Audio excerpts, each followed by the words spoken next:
Mixie கொடுக்குறேன், grinder கொடுக்குறேன் சொல்ற அரசாங்கம், மாசம் 1500 ரூபாய் கொடுக்குறேன் சொல்ற அரசாங்கம், படித்த பிள்ளைகளுக்கு இலவசமாக வேலை கொடுக்குன்னு சொல்லுவானா?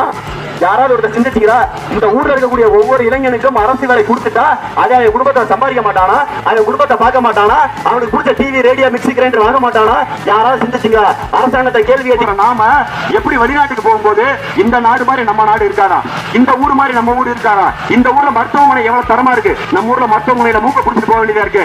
ஊசியோட மரியாதையா இருக்க மாட்டேங்குது. எந்த அரசு மருத்துவமனையா நம்மள மரியாதை நடத்துறாங்களா? நாங்க வெளிநாடுகள்ல போய் அங்க படிக்கும் போது, அங்க வேலை பார்க்கும் போது அந்த நாடுகளை பாக்குறோம். அதாவது ரோட அவ்வளவு தரமா, அவ்வளவு சுத்தமா இருக்கு. ஒவ்வொரு வீடுகளுக்கும் இலவச குடிநீர், இலவச மருத்துவம், இலவச கல்வி எல்லாத்துக்கும் கொடுக்குறாங்க. ஆனா இங்க இருக்கக்கூடிய கல்வியை பாத்தீங்களா? எல்லாமே காசு.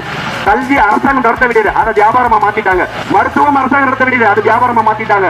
வேலை அரசாங்கம் கொடுக்க வேண்டியது, அதை வியாபாரமா மாத்திட்டாங்க.